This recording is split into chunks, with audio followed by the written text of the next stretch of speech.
ವಿಶೇಷವಾದ ಪೂಜೆಗಳನ್ನ ಮಾಡ್ತಾ ಇದ್ದೀವಿ. ಏನೇನು ವಿಶೇಷತೆ ಇದೆ, ಏನು ಪೂಜೆ ಕೈಂಕರ್ಯಗಳನ್ನ ಕೈಗೊಂಡಿದ್ದೀವಿ? ಇದು 93ನೇ ಹುಟ್ಟುಹಬ್ಬ, ನಮ್ಮ ಸನ್ಮಾನ್ಯ ದೇವೇಗೌಡ ಅಪ್ಪಾಜಿಯವರ 93ನೇ ಹುಟ್ಟುಹಬ್ಬ.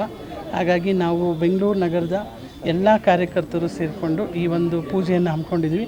ಇದು ಮೃತ್ಯುಂಜಯ ಹೋಮ ಅಂತ. ಇದು ಬಂದು ಎಲ್ಲರ ಆರೋಗ್ಯವನ್ನು ಕಾಪಾಡುವಂಥ ಒಂದು ಹೋಮವನ್ನು ನಾವು ಸನ್ಮಾನ್ಯ ದೇವೇಗೌಡ ಅಪ್ಪಾಜಿಯವರು, ಚೆನ್ನಮ್ಮವರು, ಅವರ ಕುಟುಂಬಕ್ಕೆ, ಕುಮಾರಣ್ಣನವ್ರಿಗೂ ಹಾಗೂ ನಮ್ಮೆಲ್ಲ ಕಾರ್ಯಕರ್ತರಿಗೂ ಹಾಗೂ ನಮ್ಮ ಅಧ್ಯಕ್ಷರಾದ ಎಚ್.ಎಂ. ರಮೇಶ್ ಸರ್ ಅವ್ರಿಗೂ ಮತ್ತು ಅಶೋಕ್ ಅಣ್ಣ ಅಂತ ಇದ್ದಾರೆ ನಮ್ಮ ಅಧ್ಯಕ್ಷರು ಮಲ್ಲೇಶ್ವರಂ, ಈ ಎಲ್ಲ ಕಾರ್ಯಕರ್ತರಿಗೂ ದೇವರು ಒಳ್ಳೇದು ಮಾಡಲಿ, ಆರೋಗ್ಯವನ್ನು ಕೊಡಲಿ ಅಂತ ಹೇಳಿ ಇವತ್ತು ನಮ್ಮ ಅಪ್ಪಾಜಿಯವರ ಹುಟ್ಟುಹಬ್ಬದ ದಿವಸ ಈ ಒಂದು ಪೂಜೆಯನ್ನು ಹಮ್ಮಿಕೊಂಡಿದ್ದೀವಿ.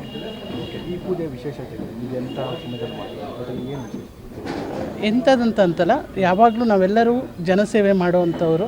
ಹಾಗಾಗಿ ನಮಗೆ ಆರೋಗ್ಯ ತುಂಬ ಮುಖ್ಯ.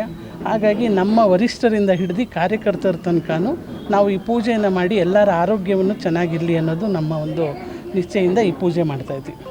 ಸನ್ಮಾನ್ಯ ದೇವೇಗೌಡರ ಆರೋಗ್ಯ ಮತ್ತು ಅವ್ರ ಕುಟುಂಬದವರಿಗೂ ಎಲ್ಲರಿಗೂ ಆರೋಗ್ಯ ಕೊಡಲಿ ಅಂತ ಒಂದು ಭಗವಂತನಲ್ಲಿ ಪ್ರಾರ್ಥಿಸುತ್ತಾ ಈ ಹೋಮದ ಈಗ ಪೂಜೆ ನಡೆದಿದೆ.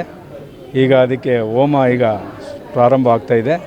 ಮತ್ತು ಎಲ್ಲ ಪಕ್ಷದ ಕಾರ್ಯಕರ್ತರಿಗೂ ಎಲ್ರಿಗೂ ಕೂಡ ಒಳ್ಳೆಯ ಆರೋಗ್ಯ ಕೊಡಲಿ ಅಂತೇಳಿ ಮತ್ತು ಎಲ್ಲರಿಗೂ ಅವ್ರಿಗೆ ದೇವರು ಅನುಕೂಲ ಮಾಡಲಿ ಅಂಥೇಳಿ ಇವತ್ತು ನಾವು ಬೆಂಗಳೂರು ನಗರದಿಂದ ಈ ಒಂದು ಮೃತ್ಯುಂಜಯ ಹೋಮವನ್ನು ಕಾರ್ಯಕ್ರಮ ಇಟ್ಕೊಂಡಿದ್ದೀವಿ.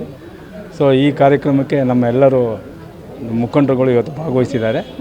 ಅವ್ರಿಗೆ ಮತ್ತು ಎಲ್ರಿಗೂ ಒಳ್ಳೆಯದಾಗಲಿ ಅಂತ ದೇವರಲ್ಲಿ ಪ್ರಾರ್ಥಿಸ್ತಾರೆ.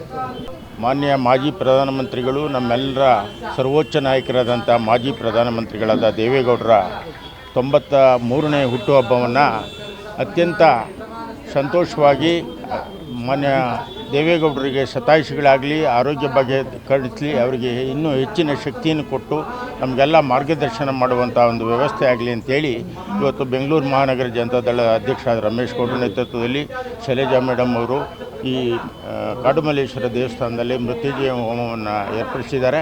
ಸಮಸ್ತ ಕಾರ್ಯಕರ್ತರುಗಳು ಎಲ್ಲ ಈ ಸಭೆಯಲ್ಲಿ ಈ ಕಾರ್ಯಕ್ರಮದಲ್ಲಿ ಭಾಗವಹಿಸಿದ್ದಾರೆ. ಅವರಿಗೆ ಶುಭ ಕೋರುವ ಈ ಕಾರ್ಯಕ್ರಮವು ಇವತ್ತು ಹೋಮ ಪ್ರಾರಂಭ ಆಗೋದರೊಂದಿಗೆ ಈಗ ಪ್ರಾರಂಭ ಆಗಿದೆ.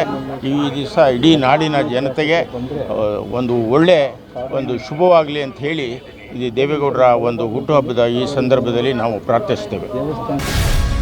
ಗ್ಯಾರಂಟಿ ನ್ಯೂಸ್, ಸುದ್ದಿ ಖಚಿತ, ನ್ಯಾಯ ನಿಶ್ಚಿತ.